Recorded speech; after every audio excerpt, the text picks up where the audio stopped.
Hopefully we don't have any problems. Again, knock on wood.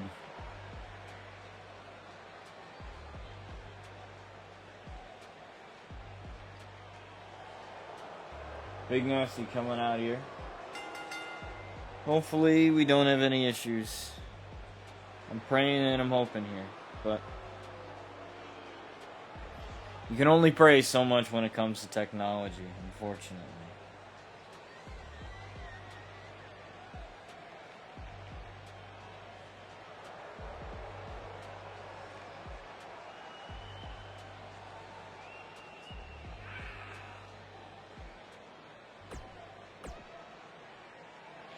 Just in time, yeah. Sakase, hopefully we don't have any issues today. I kid you not, I spent all day last night trying to figure out what the hell's going on with everything. And I have no answers, really. I don't, because yes, my internet at my house, at my actual house, is different, but it's not different enough to the point where I shouldn't be able to stream at the bitrate that I stream at. Especially when some of the people that I watch have the same internet provider as I do, same upload speed as I do, and they stream with no issues. So, like, there should be no... Did you take the logos off of Big Nasty's gear? Did I? I don't think I did, no. I'll do that. I keep forgetting to do that. I do have his second attire, though, I think. I do have that. Okay, so we got a big boot here to Brock Lesnar and the Suplex City chants here. As Big Nasty lifting up Brock Lesnar. Brock Lesnar gets slammed down there by Big Nasty. How's the stream looking for you? Is it alright? Everything good? Not horrendously horrible or anything? I'm pretty sure it's a lot better than the Glimmers stream where you could actually, I don't know, watch it. I've been speaking to the team at Glimmers and trying to figure out what issues I've been having with that. Because it's just very, very strange to me, because there shouldn't be any issues when you stream at the same settings and you've had no issues before, and now all of a sudden you're having issues now. It's like, that doesn't make any sense to me. Like, I don't understand why, you know, somebody would have issues if they've been streaming at the same settings for forever. I'm asking if you did. I'm wondering why they're missing. Oh, no. I didn't do anything to Big Nasty.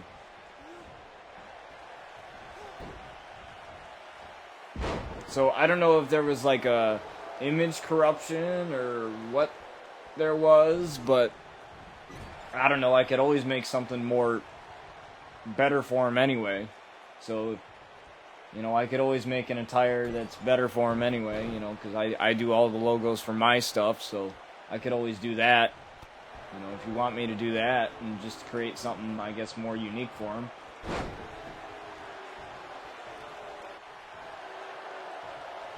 I could also do that for Bryce, too, as well.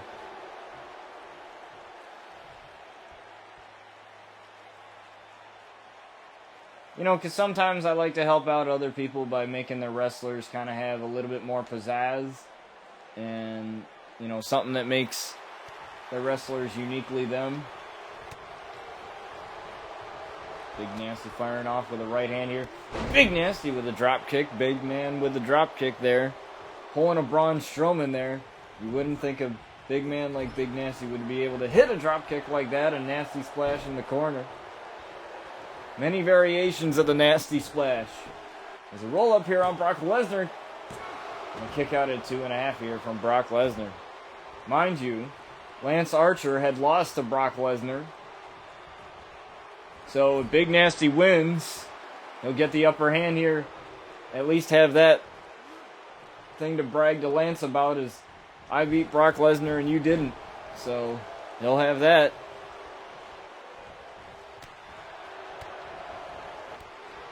Yeah, it is weird. I know, like, sometimes the images get corrupted or the images don't show up right on 2K sometimes.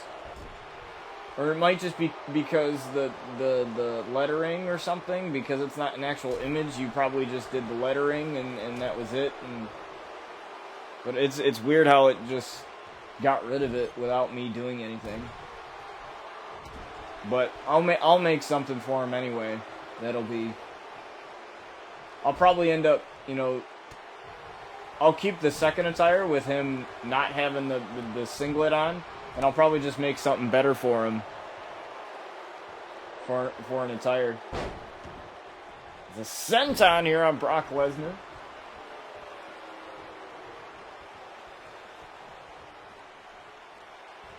And Nasty looking for the nasty ending here on Brock Lesnar.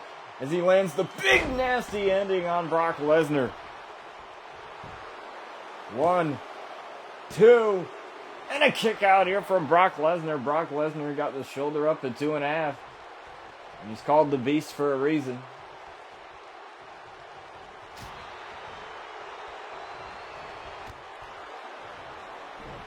Brock Lesnar.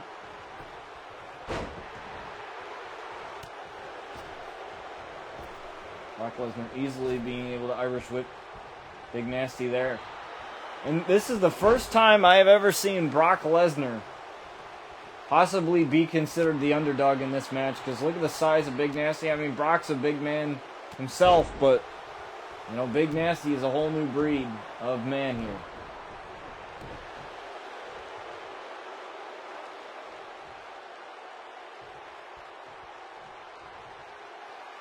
Brock Lesnar looking to end Big Nasty here. Brock Lesnar lifting him up here. He could be looking for the F5 here. And he lands the F5 on Big Nasty. Keep in mind, Bryce Blackwell isn't at ringside here. 1. No! Big Nasty with a kick out at 1. He kicked out of the F5, not at 2, but at 1. Not at 2, but at 1.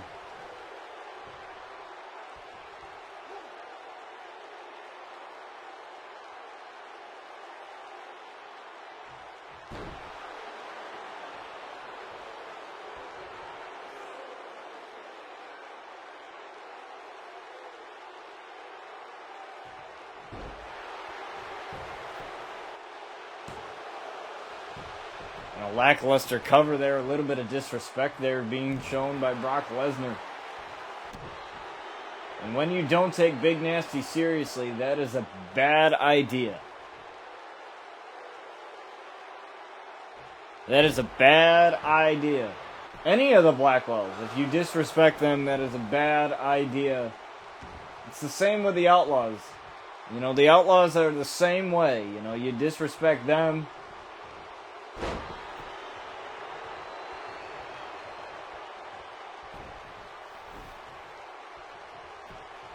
In any way, and bad idea. And Brock Lesnar constantly going for these covers, and unfortunately for him, deemed unsuccessful here so far. And Big Nasty looks like he's had enough. Big Nasty gonna lift him up again.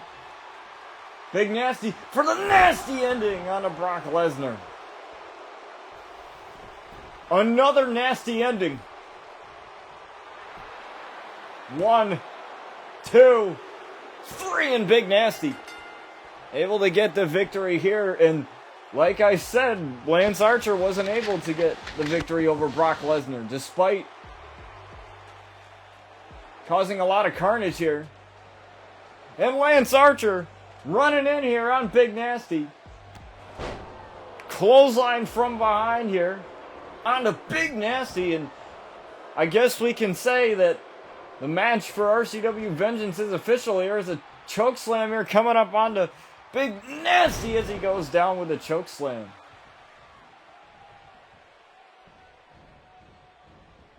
Now an Irish whip into the corner. Lance Archer with a little bit of a chokehold with the foot.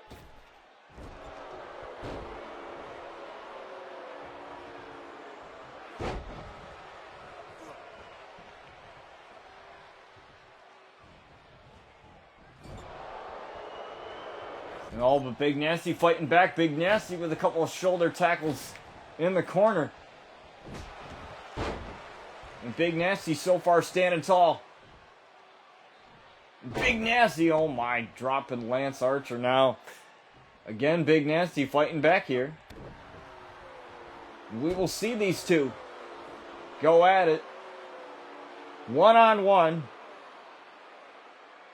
At RCW Vengeance eventually. Well, let's get to our next matchup, folks. As we go over to the break screen and we get ready for the In the Clouds segment with Sky Outlaw here. We're going to get ready for that as the next match loads up.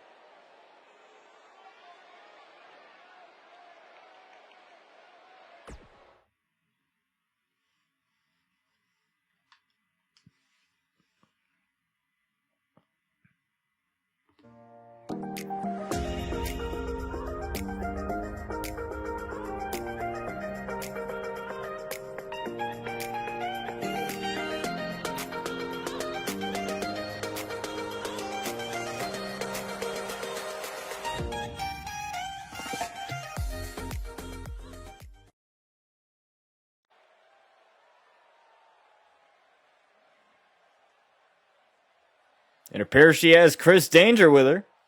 The internet darling, wrestling's internet darling, Chris Danger.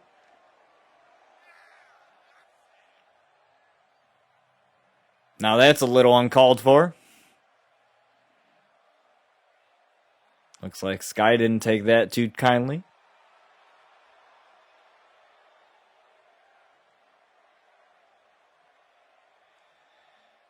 And that wasn't another uncalled for thing by Chris Danger for sure. A little bit of a warning from Sky here. And Brian Outlaw attacking Chris Danger as a result of his comments here, stomping him out. As Stone Cold would say, stomping a mud hole in him. And a spinning heel kick there onto Chris Danger. And Brian Outlaw looking down as Sky had to move out of the way a little bit.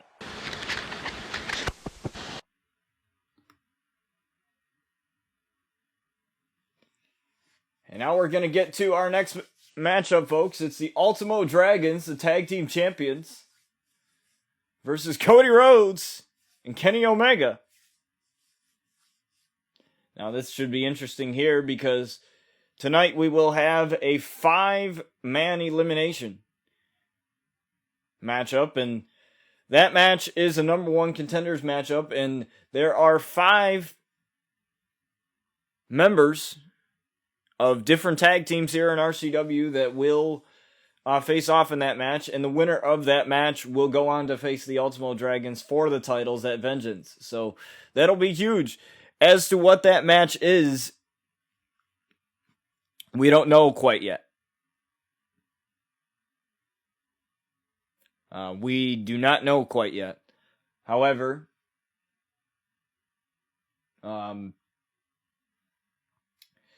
we will know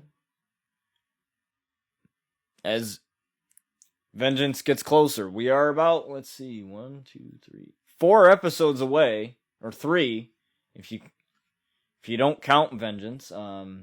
We're about 3 episodes away from it, so that'll be the Season 9 finale, and then we'll get to Season 10. Another announcement that I like to make, I believe I made this announcement on Daybreak, and that was that for Season 10, what we will be doing is one of these days, here on wherever we decide to go, whether it be Twitch or Glimish or whatever happens, we will be doing a special event where we look back on old matches. Where we choose videos of, old RCW stuff, and we choose videos of old stuff and watch it. And I can kind of give my insight on the matches and, kind of what was going through my head at the time while making the matches, what led up to the matches, why I thought this would make a good story or whatever else it may be. And we celebrate 10 seasons. I think 10 seasons is a big milestone, especially, because I didn't think this show would last even 1 or 2. And the reason is because, like trends in the world or in social media, how like, something is trendy and then it dies off for a little bit and then something else becomes popular and then, replaces that. I thought it was going to be like that, where it was like, oh, I'd be into this for a while and then I would get bored of it. And to be honest, we didn't introduce segments until this season. We didn't introduce the In the Clouds show that we just seen there with Sky Outlaw until this season. We didn't we were using the pre-generated promo engine in this game, and I wasn't doing videos of debuts and putting all this stuff together until this season. And I look back on it now, and I look back on some of the debuts that we've had, like Älisa's debut, which that's the best thing I've ever done. And I'll constantly say that it is until something else tops it. That's probably the best thing that I've ever done. And I think it was the 3 videos that I did leading up to it. The 3 YouTube videos that you can watch on my YouTube channel if you enter the command YT in chat. Those videos and everything that led up to her debut is what made the debut so rewarding. And to know that it's sitting at 4,200 views on TikTok is bonkers to me. I think it was Sakate that told me on Discord. He's like, "Have you checked that video lately?" And I'm like, "No." And he goes, "That's at 2,000 views right now, or I think it was 2,000 or 3,000 at the time when it first went up." And I was like, "Really?" And he's like, "Yeah." He goes, "Check it." And so I went ahead and I checked it, and sure enough, it was that many views. And I think it was the commentary, it was just everything rolling into it. Because I'm the type of person that's kind of an in the moment sort of thing. So, I try not to sound forced in anything that I do. Because I think if something sounds forced and you're trying to push it, but you don't really mean it, or it's kind of like the thing where the difference between sympathy and empathy. You can easily say, "I'm sorry to hear that," but empathy, you take that step further and try to put yourself in somebody else's shoes. So it's kind of like that, where it's it's sort of like an in the moment thing where you can't script it. You can't describe the feeling, or whatever. And I don't know what's going to happen in these matches. Sure, I control them. I control at least one of the characters, or if it's a tag team match, I control one of the tag teams, but I don't know what's going to happen half of the time because it's the AI, so I don't know what the AI is going to do. So sometimes it makes for very, very creative and very, very fun things. So I look forward to that. So make sure you're here for that. And if you're not, you can always catch up on the VODs. VODs exist, or, you can catch it up on the YouTube side of things, because it goes on YouTube as well, so you can catch up on the YouTube side of things. And I like to do that because that way that I like to record it separately, that way that it saves me time from editing, and it saves me time from having to download the VOD and wait for the VOD to process and wait for, Twitch to encode it and all that. So I'll definitely be here for that. But let's get to our matchup here. The Ultimo Dragons, Cody Rhodes, and Kenny Omega.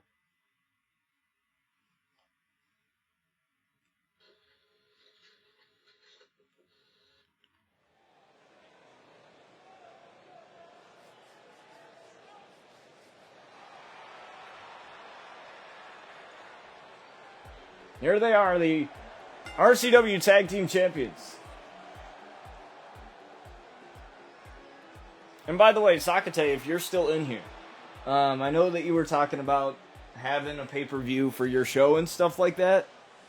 I know that I helped you make the EWL arena for your show. And so if you need help setting that up, I have no problem helping you set that up.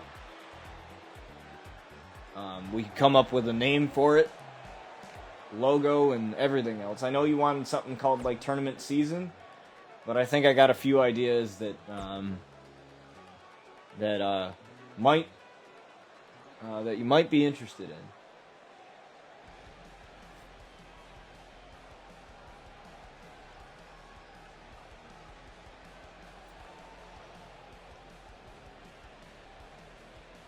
As Cody Rhodes comes out here, a special thanks to Omega Man X44 for these amazing CAWs.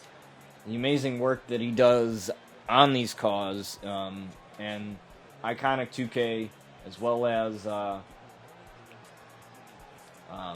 else? What's the Status? Dre41. A lot of good CAW creators, and also good content creators.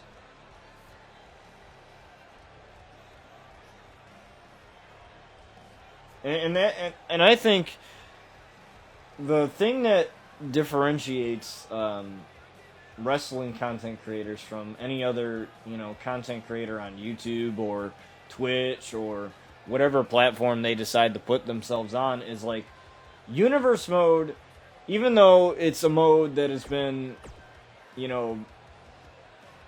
pretty much the same for 5 years, which is another reason. Which is another thing, as Kenny Omega comes out here, that I'm going to talk about here briefly. I did a video talking about 2K22, this year's WWE 2K game, and how 2K22 can live up to that tagline, it hits different. How 2K22 can be the game in the franchise that puts faith back into the series and makes people forget how horrible 2K20 is. And hopefully it does live up to that. I compiled a list with Sakate and Young Sin, two of my good friends and two of my good mods that also use Universe Mode to do their thing, to do their shows. And we spent some time talking about different gameplay features, different Universe Mode features, my career features, things, simple things. And a lot of the stuff was very, very simplistic things that they could easily do to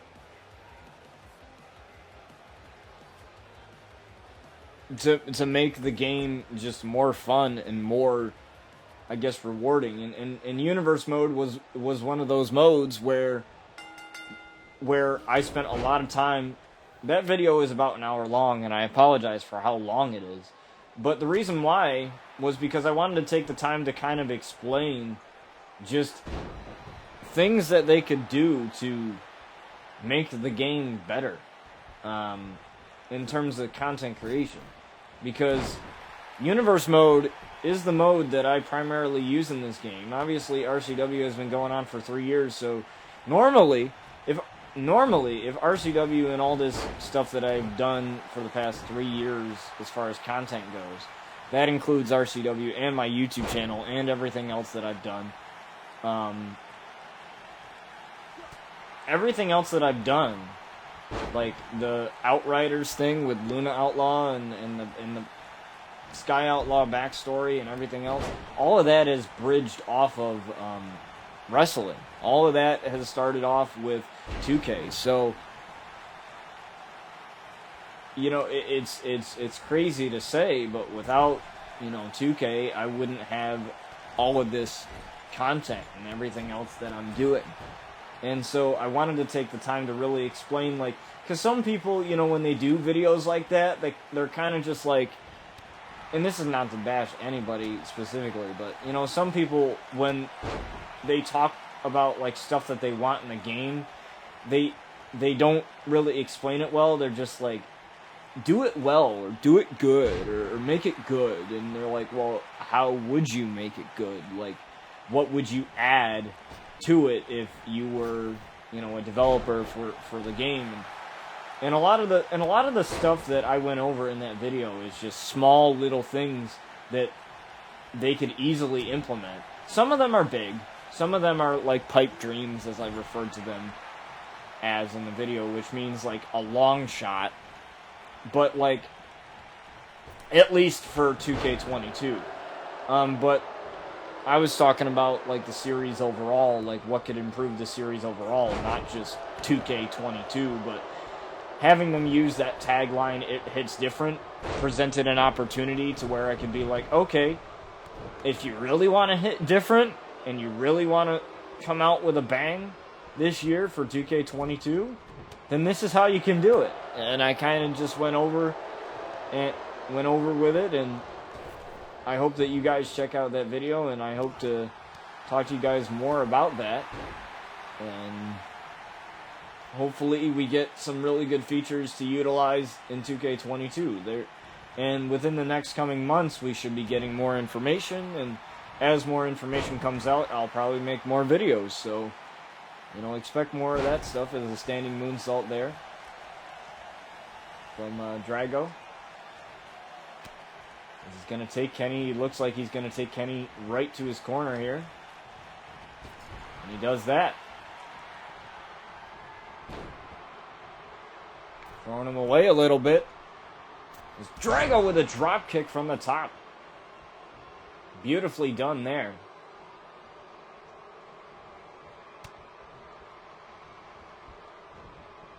And he's going to take him to the corner again.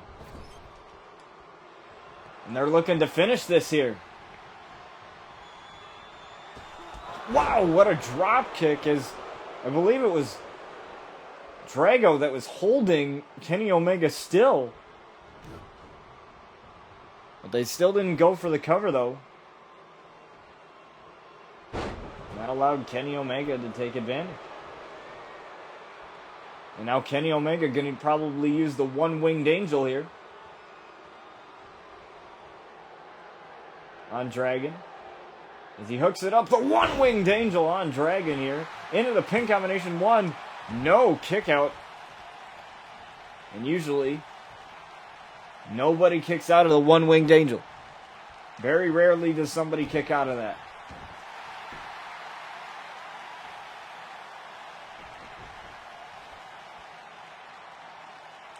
Now Cody Rhodes looking to submit Dragon. Oh, what a Pele kick right to the face of Cody Rhodes. And now that we're on the topic of Cody here being in this match, him and Brian Outlaw haven't been seeing eye to eye lately, both on the Outlaw World Tour, and he's probably not happy here that he's here on RCW, but, you know, it's gonna have to deal with it one way or the other. As Dragon caught the foot. Cody Rhodes now kicking the legs of the American Nightmare, Cody Rhodes. Now looking for the Shining Wizard right on the face of Cody Rhodes. The Shining Wizard.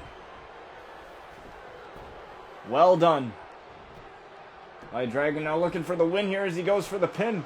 1, 2, and unfortunately,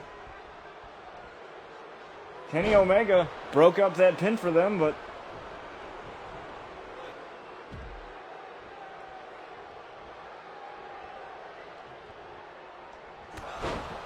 we got a comeback here. This Dragon fired up. Kick right to the face of Cody Rhodes. As Kenny Omega taking a breather here on the outside. This is perfect for him. For Cody Rhodes. Cody Rhodes getting a second wind.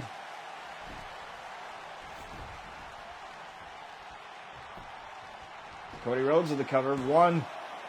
And a kick out here. The tag team champions proving their worth here. Proving why they are indeed the tag team champions. And I believe they've had quite the reign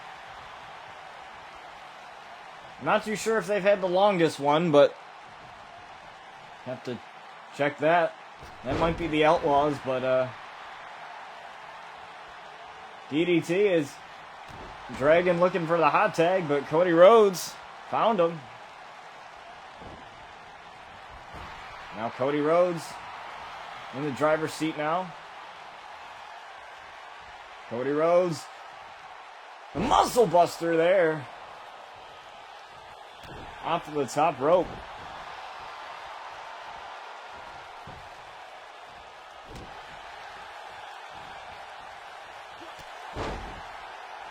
Clothesline. Quick reversal. Cody Rhodes, though. Big mistake. Big mistake there from Cody. Taunt in there. Huge mistake.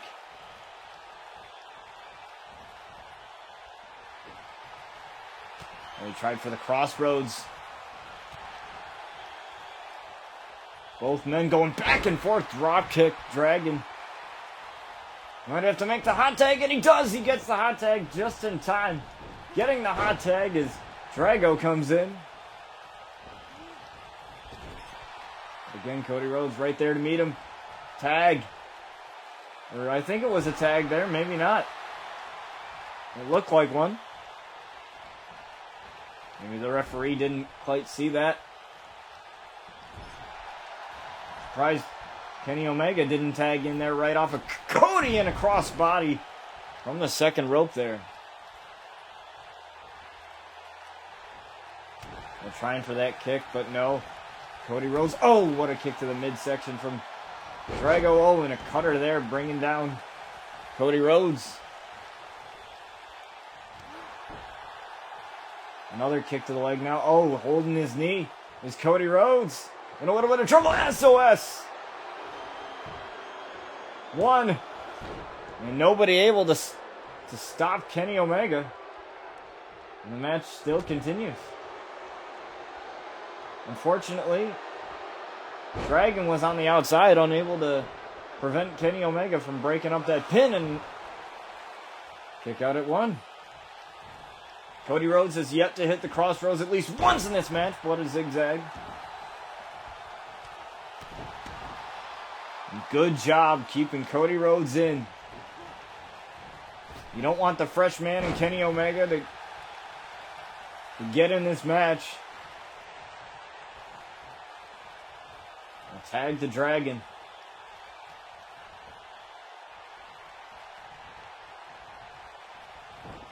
This is beautifully done by these guys.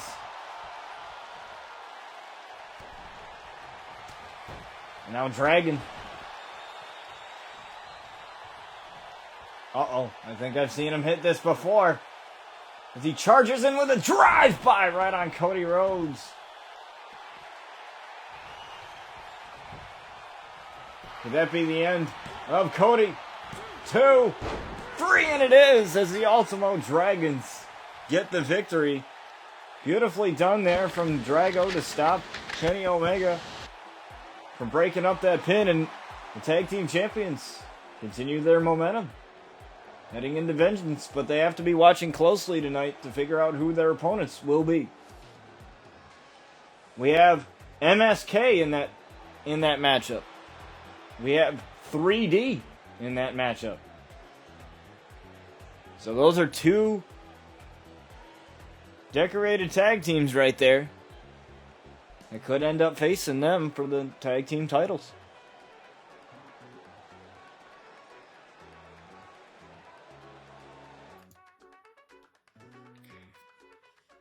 As we move on to our next matchup, folks. And here we go. We got Älisa and Paige here, with Brian Outlaw at Elisa's side. Now, Paige, if you've been watching RCW since Season 2 at least, Älisa and Paige, well, Älisa came in this season, but Paige, she's known Brian Outlaw for a while. They had their little love triangle thing in Season 2. She helped him retain the Carnage Championship many, many times. And unfortunately for Paige, jealousy got the best of all of them. As Sky, I don't know if it was jealousy or what it was, but Sky wanted the RCW Women's Championship, and Paige had it at the time, and that kind of allowed it to spiral all downhill from there. And yeah, that's kind of what happened as a result of all that. So, we'll see this match in just a few moments.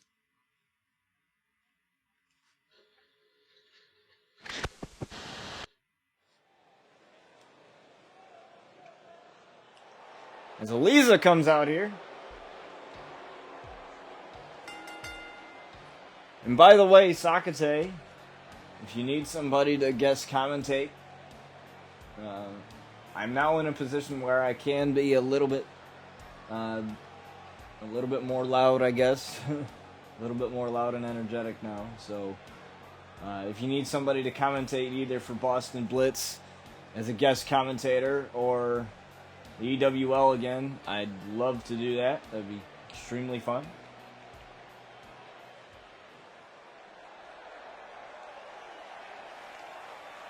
As Paige comes out here, doing the little wave here, skipping across. The first ever RCW Women's Champion coming out here, and she looks to get back in that title picture.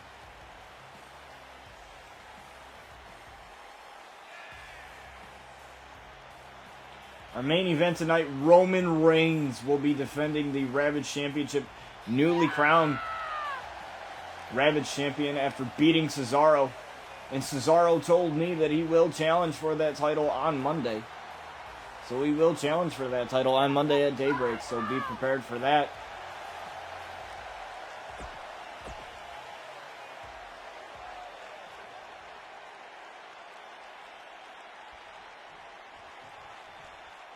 Älisa and Paige, we get this underway here. Now, Älisa with a, wow, what a headbutt.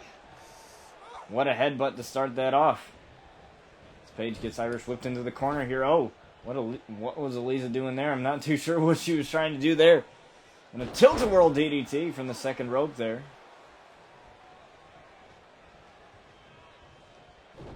And it was Sky who kicked out of the Wicked Game at least 5 times to become the first ever RCW Dream Champion.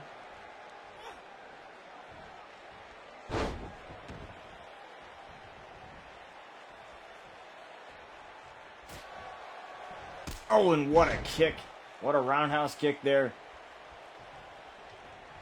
Paige is Älisa with the onslaught of offense to kick this one off. And a drop kick to the outside there.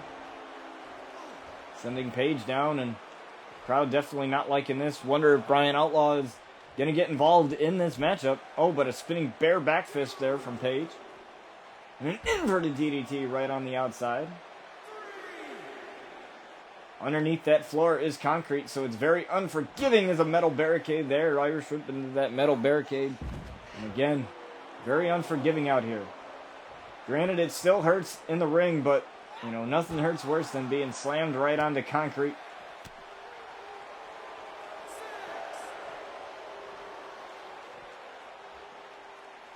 Oh, right into the steps. Paige sends Älisa in there. Count of 7. We got a count out of 20 under RCW rules. That is the rule change. One of the best rule changes we ever made. In my opinion, I think. Because it allows for matches to continue, and it allows for, you know, a little bit of a buffer to happen. So, you know, sometimes the AI doesn't always get back in the ring, and there's that glitch or whatever, you know, sometimes. What's up, Stefan? Good to see you in here. Welcome to the show. Good to always see new faces. There's a Witch's Hollow here on Paige. Your signature maneuver there. I'm doing pretty well. How are you? I'm doing pretty well. There's snow on the ground and it's frickin' April, but, you know, when you live in New York, that's kind of what happens. But, other than that, I'm doing pretty well.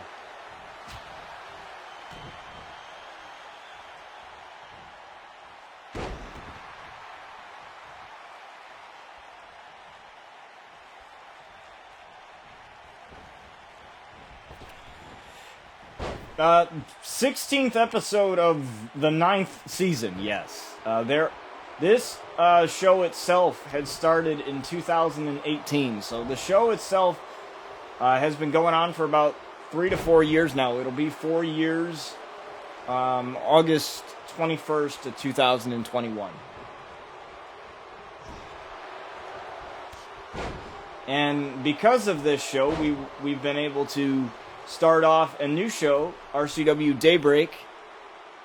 Who are the champions right now? So the tag team champions are the Ultimo Dragons, which were in the previous match. The women's champion is Luna Outlaw. The Carnage champion is Bryce Blackwell, that's equivalent to the Intercontinental Championship. That's like the mid-card belt. And the world champion is Chris Danger. And we also have on Daybreak, we also have a Dream Champion, which is the women's title, and that is currently held by Sky Outlaw. And there's also a Breakout Champion, which we haven't crowned yet. We will have a tournament for that in the near future. We got a little bit of a glitch here with the pin count. Chris frickin' Danger, yup. You probably know who that is. Most people know who he is. What the hell is this? Weird glitch going on here. I don't think I've ever seen this happen. I don't think I've ever seen this happen. Here, we'll restart that here, because that was a weird glitch. Alright. Well, back to square one, I guess.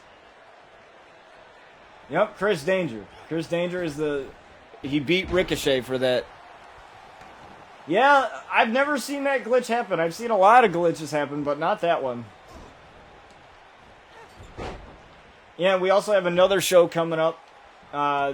Once season 10 of this show debuts. And that show is called RCW Relentless. And that show will be a little bit different.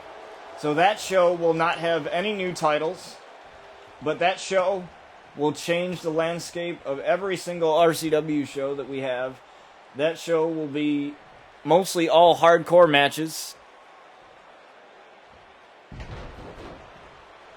So like, a steel cage or Extreme Rules.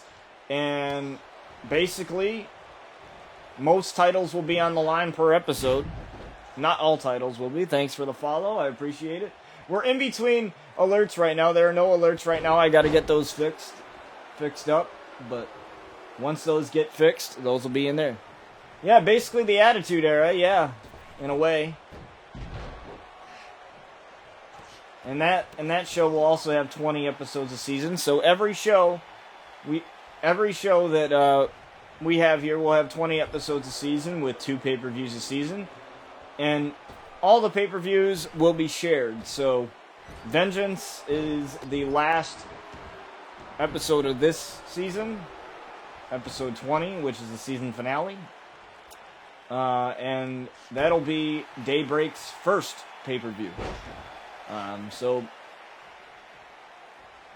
we also have this rule where, Gary Perkin, thank you for the follow. We also have this rule where all titles must be defended at pay-per-views. All of them. However, because we have 2 titles on Daybreak, and if there's a double champion at some point, let's say for all intents and purposes, Sky Outlaw is the women's champion on both shows. Then that would mean that whoever is challenging her can choose to challenge for both titles or challenge for one title.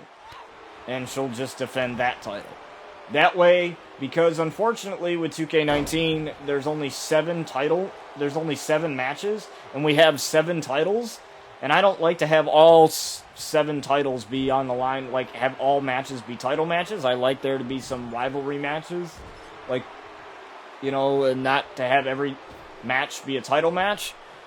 So, you know, when 2K22 comes out, we won't have that problem because there's probably going to be more matches.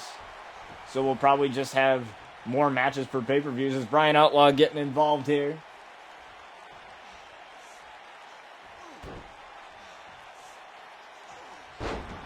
We also have segments on this show. So we have one segment called In the Clouds, which is Sky Outlaw's little talk show there where she interviews people.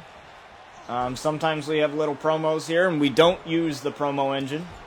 We don't use it anymore. We used to. In the early seasons of this show, we used to use the promo engine. But, you know, if I have a promo to cut as Brian Outlaw, I'll just cut it myself. I'll just record it, and then make it into a video, put it into OBS, add it as a scene, and we'll just cut to it and do that. So we do a lot of fun stuff here on the show, and the show has definitely matured over time because we didn't have segments here on the show like, you know, In the Clouds or anything like that until this season. We also have a merch store as well. If you enter the command store in chat, !store, you can gain access to merchandise such as t-shirts, phone cases, you name it, you know. And a bunch of stuff. And a portion of that money goes to me, but you also get a really awesome t-shirt. Some of these t-shirts that you will see some of the characters wear. So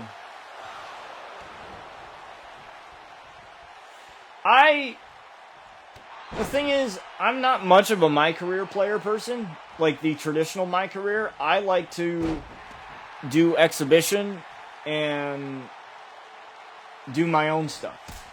So I'm a little bit more creative with it. So I just create, you know, Brian Outlaw or whoever I want to do as the My Career, and then I do it through exhibition, and then I add storylines and do whatever I want. Like, I don't play the My Career mode because I just don't like it.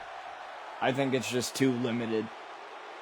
Now, if it was like NBA, then NBA is My Career, where, you know, you get to do all this stuff with your My Player and stuff like that. Like, if they had like a My Performance Center thing where you could, I don't know, train with your other friends, like My Players or whatever, then I would have an interest in it.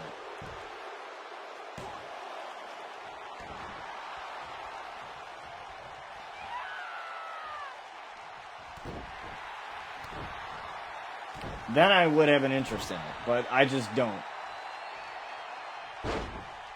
Like, traditionally. Like, I don't play the My Career, like... And before this show, I barely played WWE 2K at all. Like, I would get it because it's a wrestling game. And then once I started doing this show, I started to play it a lot more.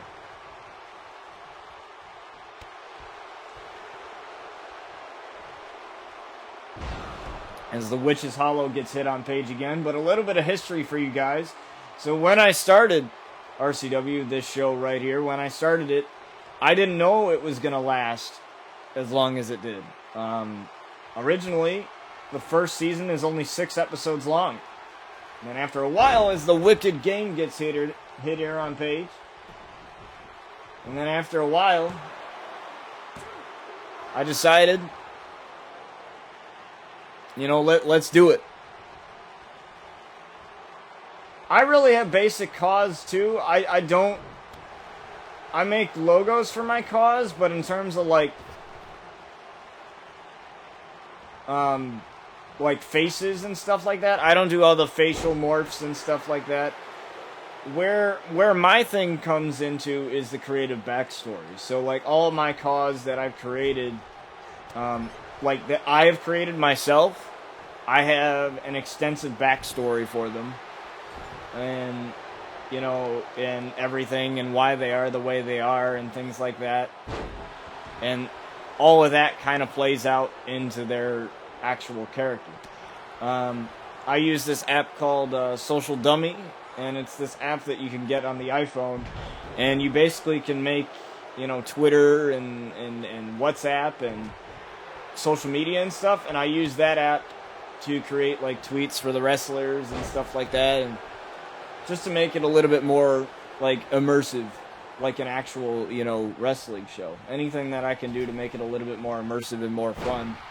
But in terms of the creation of cause, like, I have very basic faces, and then I'll have logos, and I would wait for 2K22, honestly. I wouldn't even get 2K19. I would just wait until 2K22 comes out, because that's going to come out in a couple months, so I'd just wait until then. There's a page turner here on Älisa here, and we'll see if Brian Outlaw will get involved in this. But it appears not. Is Paige going to get the win here? No, a kick out. And 2.5.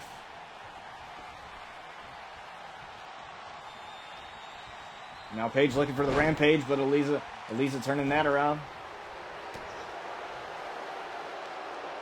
Now Älisa going for another wicked game. Sky kicked out of 5 wicked games. Sky kicked out of 5 wicked games on the Dream Championship Tournament. But it appears that Elisa's going to get the victory here. After just only a few.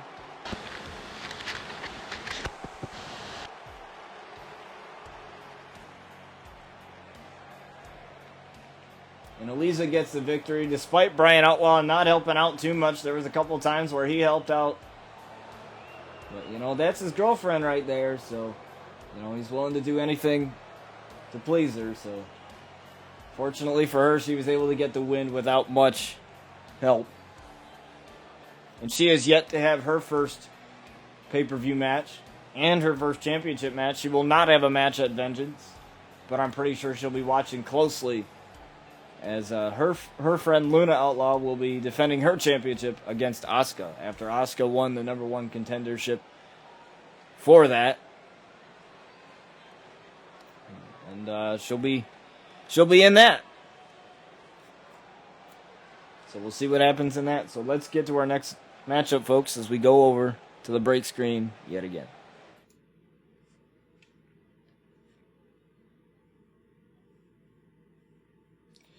And we have a 5-man elimination match to determine which tag team will be going on to face the Ultimo Dragons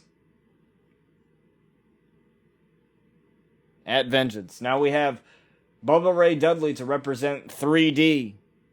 We have, I believe it's Wes Lee of MSK.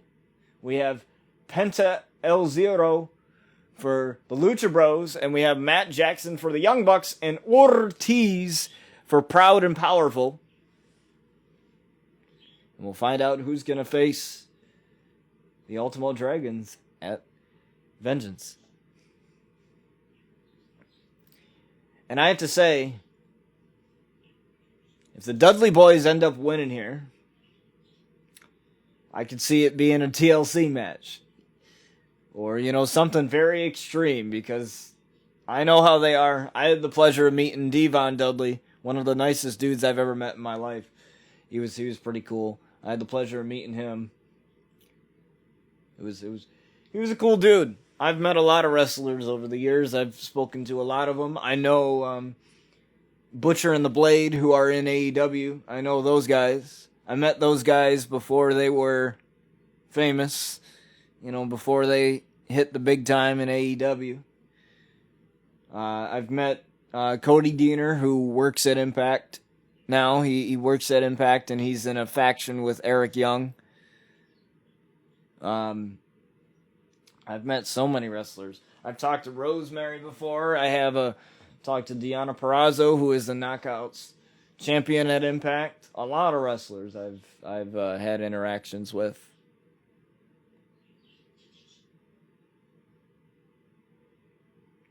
So let's get to this matchup, folks. 5-man elimination for the right to face the Ultimo Dragons for the tag team titles. Who will win here, we'll find out in a few moments.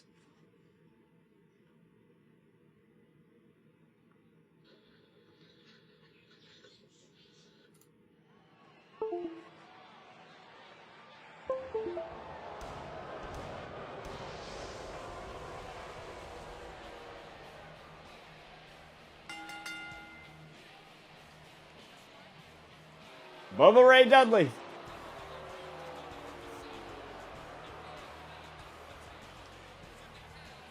Coming out here first, 3D. One of my favorite tag teams of all time. I honestly love their TNA run more than I did their WWE run. But that's just me. Everything that they did with the Hardys and TNA was amazing. And to be honest, I think it's a tie between NXT and Impact for the best women's division. Because to me, NXT and Impact are the only ones that really give a crap about their women's division right now. WWE's main roster women's division, there's so many good, talented women up there, but it seems like they don't really care. I mean,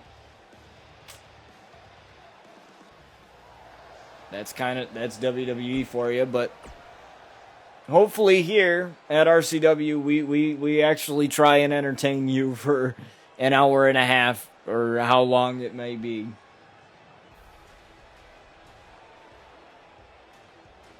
I watch WWE every week, and I don't know why I do, because I just criticize it in my head, but I just watch it because it's really a part of the routine. Watch Raw on Tuesday, NXT on Wednesday, because I watch it all on Hulu after all the commercials go out. As Matt Jackson is in the ring. But I hope that Logan Paul stint, or that Jake Paul, or whatever the frick his name is a one-time thing, and it's not something that they do constantly. But that match with Kevin Owens and Sami Zayn was a pretty good one. I would say WrestleMania was a pretty good Mania this year.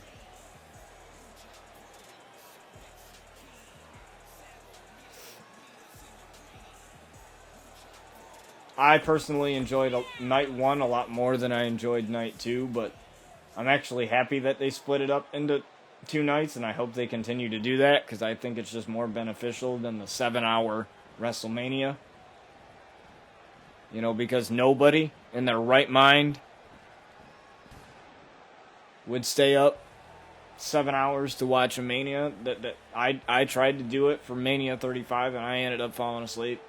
So I actually got the chance to meet Kevin Owens. That was pretty cool. I got to talk with him through a virtual meet and greet, so he was a real nice dude. One of my favorite wrestlers. For WWE, anyway. I've always liked him. Been following him since his Kevin Steen days.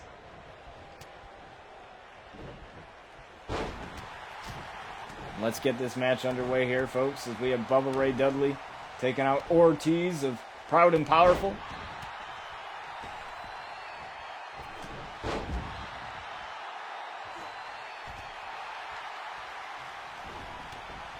Irish whip here. Oh, a kick from Bubba Ray Dudley.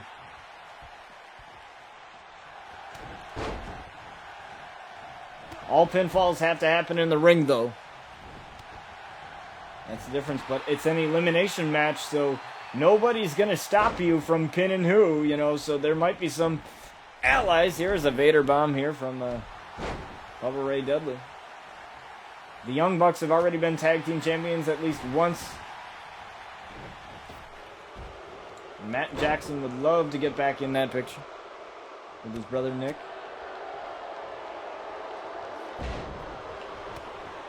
I have to say, one of the things I hope happens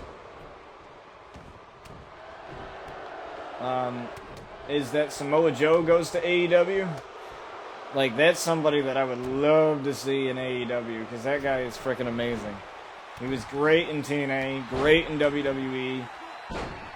I feel like they really dropped the ball with him in WWE. Like, they gave him like a U.S. title run, and that was it.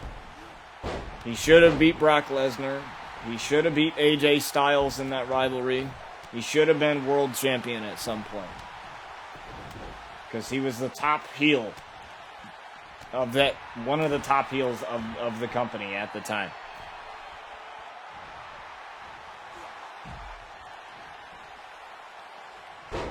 And I'm just saying, when you have a top heel, the only way to make them better, put a title on them. That's what I hope AEW does with Britt Baker when they make her women's champion, because she's fantastic at what she does, very, very good. And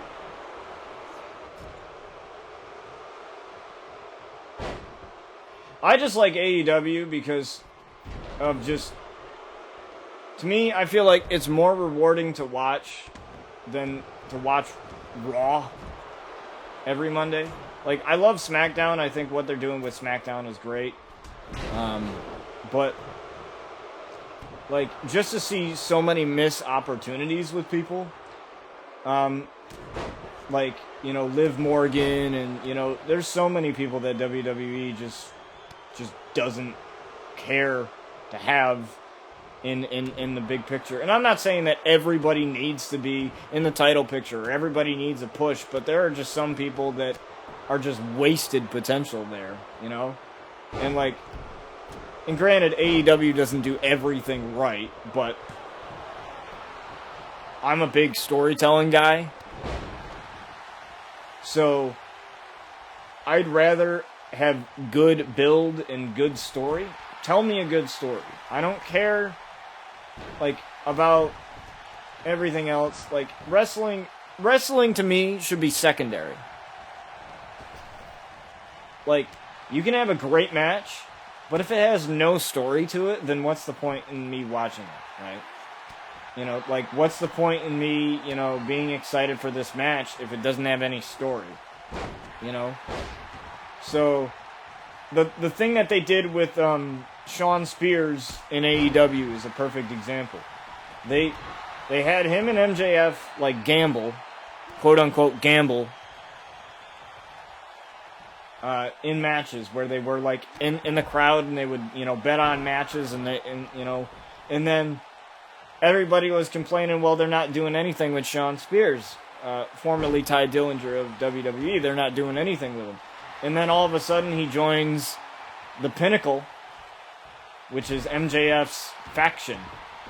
He leaves the Inner Circle, which is Chris Jericho's faction, to create his own faction with Tully Blanchard and FTR, formerly known as the Revival, and Shawn Spears.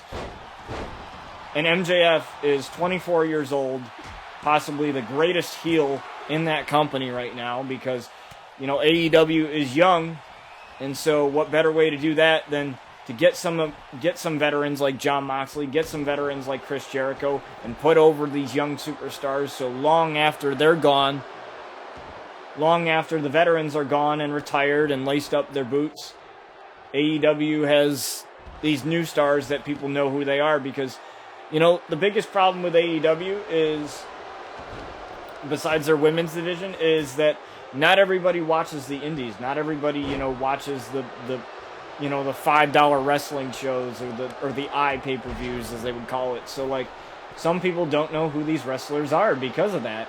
And so, you know, it's and so I think it's good with what they're doing. As Penta gets eliminated here, this is a 5-man elimination match to determine which tag team will be facing. I love tag team matches. I love tag team matches. And I honestly love what AEW is doing with their tag division. Like, at least they care more about it than WWE does. I mean, and the one thing that I can't stand about Vince is he looks at somebody and he stereotypes them based on how they look. So if they look like a gangster, guess what? They're supposed to act like one. Or if they look like a redneck, they're supposed to act like one. And, you know, that's exactly what they did with Luke Harper. God rest his soul, Brody Lee. But that's exactly what they did to him. Was, you know, he looked like a hillbilly. You know, from his looks, you know, his white tank top and whatever, and keep in mind he's a New Yorker. He lived about 30 minutes away from me, which was cool. He was actually one of my teacher's neighbors when I went to high school. He was one of my teacher's neighbors, and so everybody that's from around that area knows Brody Lee very well.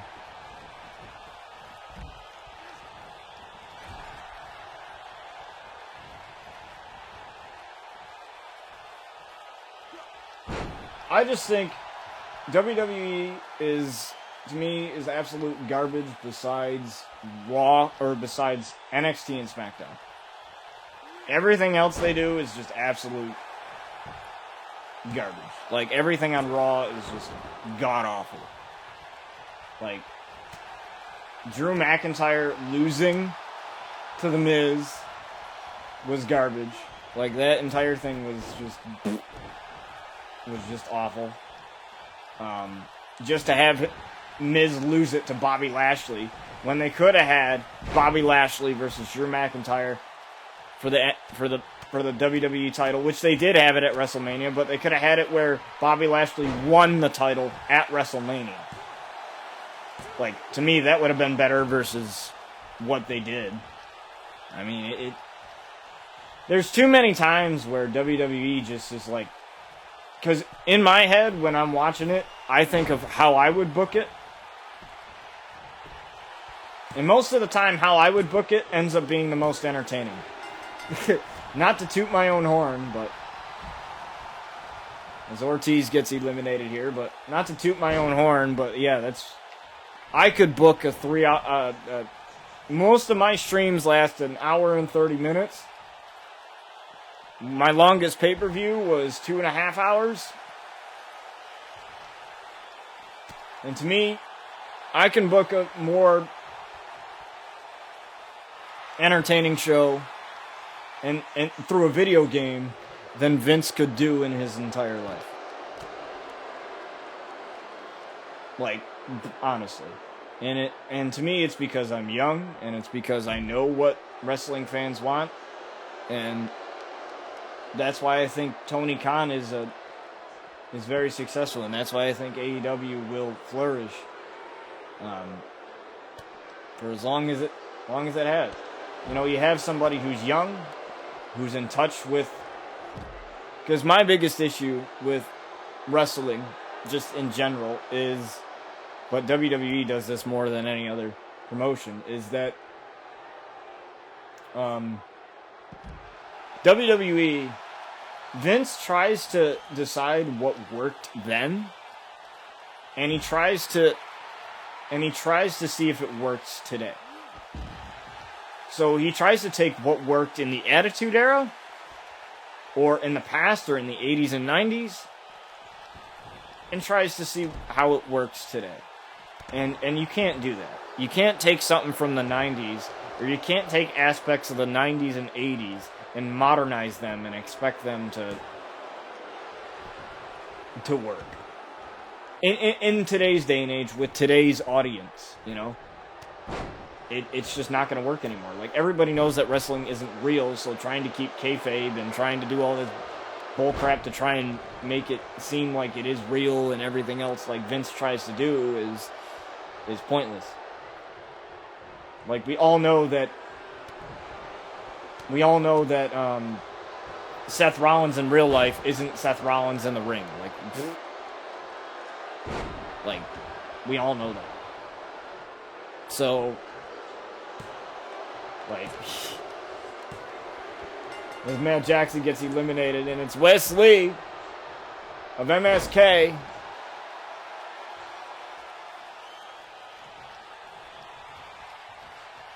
And Bubba Ray.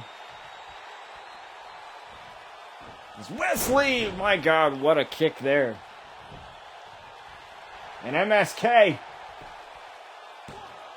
They might find themselves going to the Vengeance, and Bubba Ray was able to get the shoulder up. Second time's the charm, and no. Bubba Ray got the shoulder up again.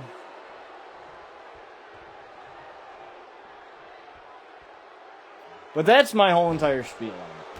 I mean, I'm not the type of guy that...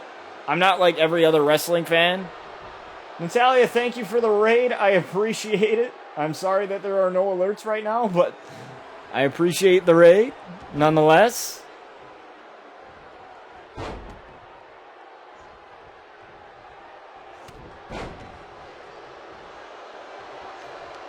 So you have Wesley and Bubba Ray Dudley going at it here. Oh, what an elbow. Old school elbow there from Bubba Ray Dudley.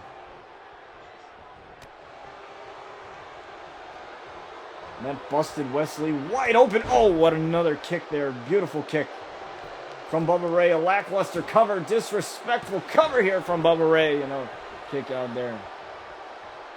Whoever wins this goes on to Vengeance. We already seen the other members of respective tag teams be eliminated already.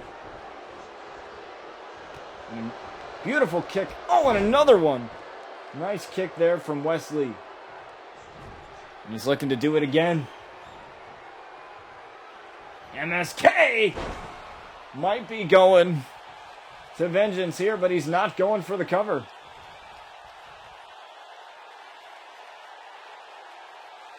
Wesley, and I believe the other guy's name is Nash Carter. I only know them as the Rascals, so it's taken a while for me to get used to their new names ever since joining WWE. Because they were the Rascals in Impact. He's trying to get Bubba Ray to tap out here. Desperately trying to get him to tap out so he can send MSK to Vengeance. Oh, but Bubba Ray able to get out of that predicament there. Kick to the back of the hamstring.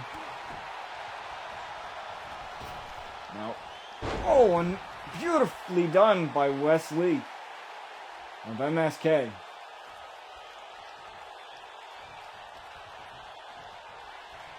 And again, he's going for it. He's going for those kicks. Those acrobatic kicks.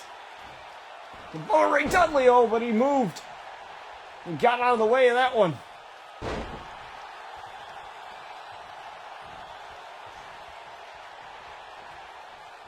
Now Bubba Ray with another elbow. To move on to Vengeance here for 3D and a kick out.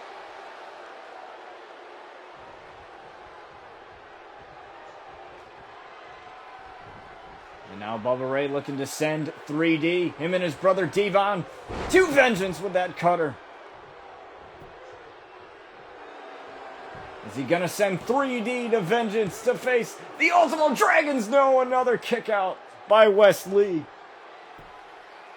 And again, he's going to try for that cutter. And he's got it again.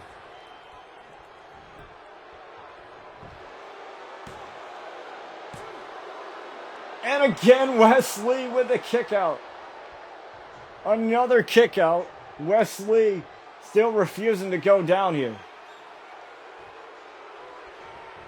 And another one. Third time's the charm. Maybe four. I kind of lost count. 1, 2, 3. And Bubba Ray Dudley's going to send 3D to face the Ultimo Dragons at Vengeance. And like Stefan said, it might be a TLC match. I mean, it is the Dudley boys after all. So it might end up being that.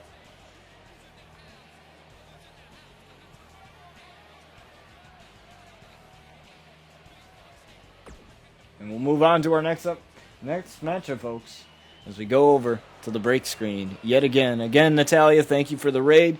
I apologize for no alerts. We're going to get those fixed as soon as possible.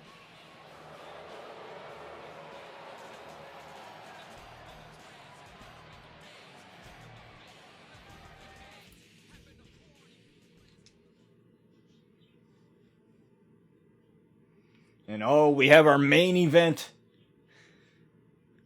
of the afternoon here, or morning, or at night, depending on where you're at. Buddy Murphy will be taking on Roman Reigns for his Ravage Championship. Now Roman Reigns had beaten Cesaro for the Ravage Championship. Now, in case you're not familiar, the Ravage Championship is a new title we introduced with the new show RCW Daybreak, and the rules are as follows. It functions as a TV title, meaning that either Monday, Wednesday, or Friday. We have 3 RCW shows. We have Relentless, which is coming up soon. We have Daybreak. We have the regular RCW show, which is this show right now that you're seeing. And all across all 3 shows, the Ravage Championship must be defended at least once a week. So either on Daybreak, either on Relentless, or on RCW. And you have one freebie. The champion has one freebie, meaning that they can decide not to defend the title at all. Meaning that they don't defend it on any of the shows. They have complete control over that. They can decide whether or not they want to do that. Perfectly fine.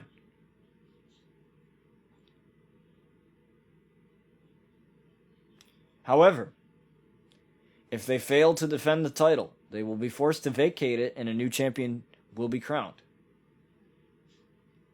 That is how everything works. Tar Heel, what's up? Good to see you in here, man. That's how the Ravage Championship works. It is defended at every pay-per-view in addition to the other titles. And if the champion were to lose, so if Roman Reigns were to lose tonight to Buddy Murphy, he cannot challenge for it until the week after. So until next Wednesday, he is unable to challenge for the title. So this functions as an open challenge title, meaning that anybody can challenge for it, even women. So it might go to women.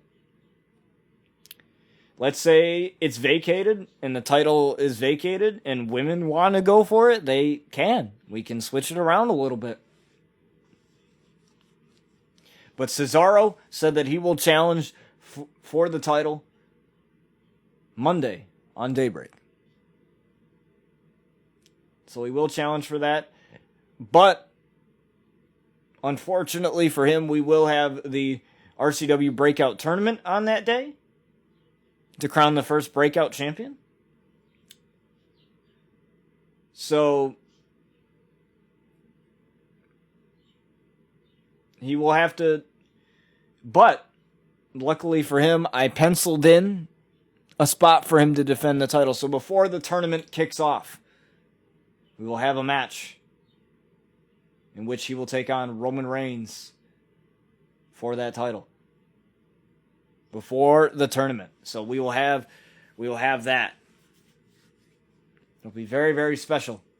It'll be like a pre-show match, and Cesaro could win the title back. Cesaro was the only one to defend his title, and Roman Reigns could be the second guy to successfully defend the Ravage Championship and continue his reign. So we'll see what happens here in a few moments. Buddy Murphy and Roman Reigns for the Ravage Championship.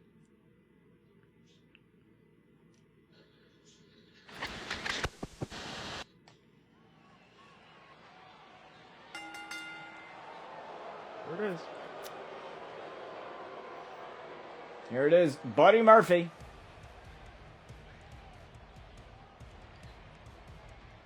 The disciple of Seth Rollins.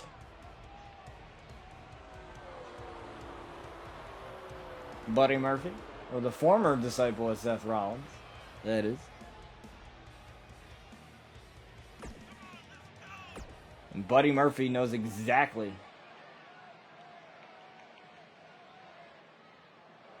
what's in store for him. Here is the Tribal Chief.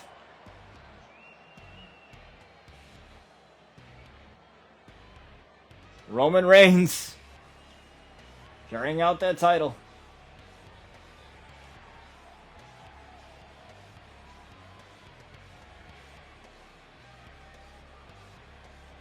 Be careful with that thing.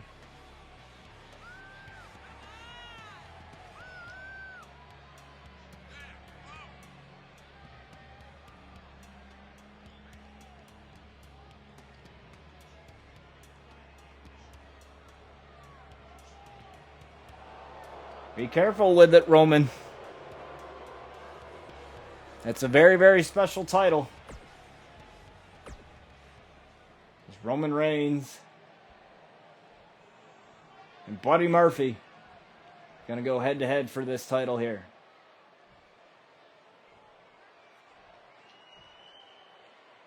Buddy Murphy and Roman Reigns for the Ravage Championship. Here we go. Roman Reigns now plowing him over with that shoulder tackle.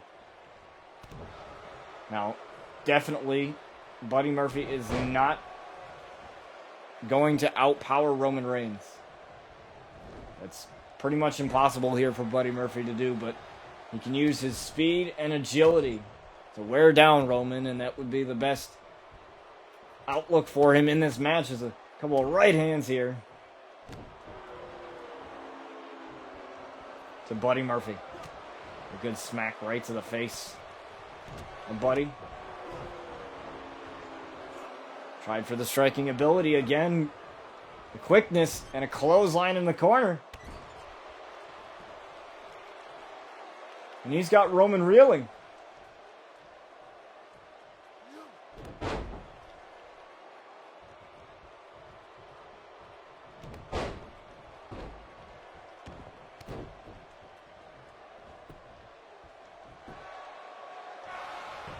There's a kick out at 1.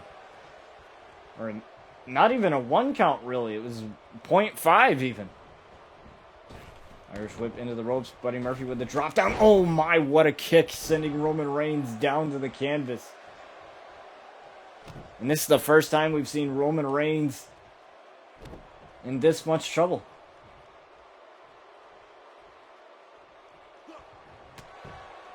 Good smack right to the face of Buddy Murphy. Another huge smack. A disrespectful one.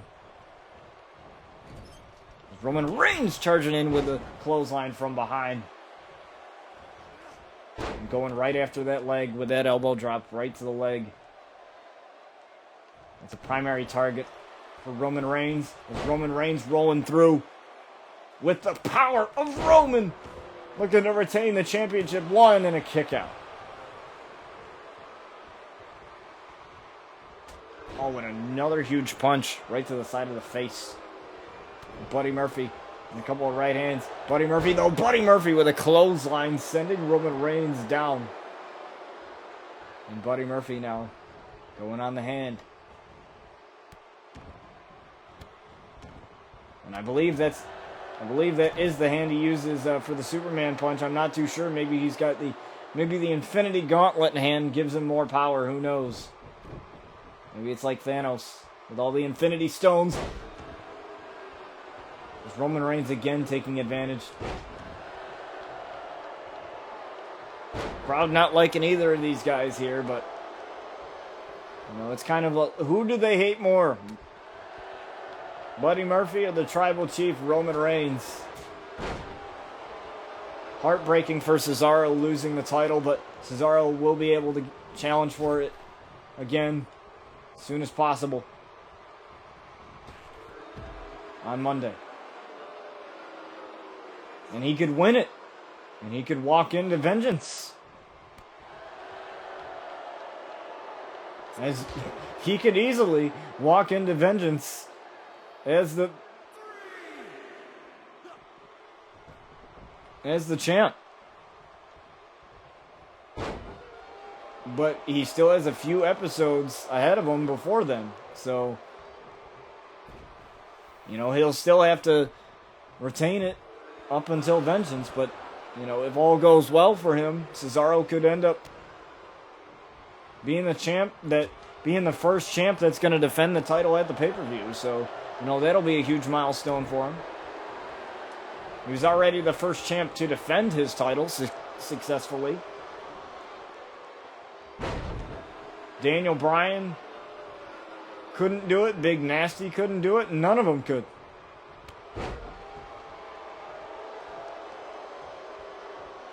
And we've seen this before. We've seen this many, many times for Roman as Buddy Murphy gets speared by Roman Reigns. And that might be all she wrote right here. 1, 2... And Buddy Murphy got the shoulder up at 2.5. Somehow. As Roman Reigns is beside himself right now.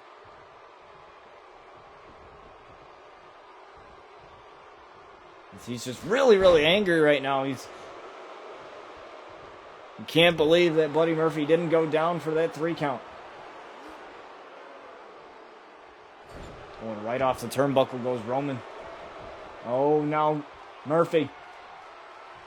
Murphy looking for Murphy's Law. He's got him up. Murphy's Law onto Roman Reigns to win the championship 1. No, a kick out. A no-sell here from Roman Reigns. Roman Reigns, you saw the shoulder with authority kicking out of that Murphy's Law.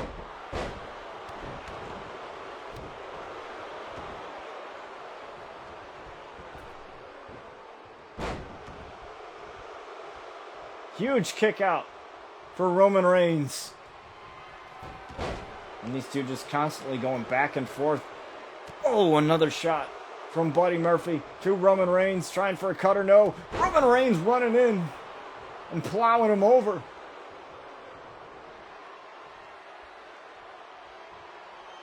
And now Roman Reigns charging in with the spear.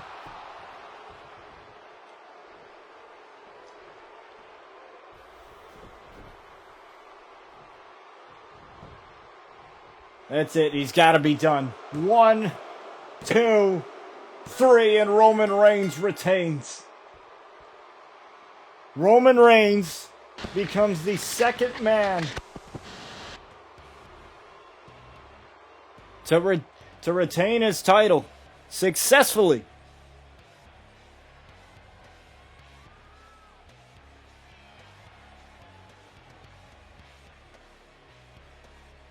And the Tribal Chief will continue his reign.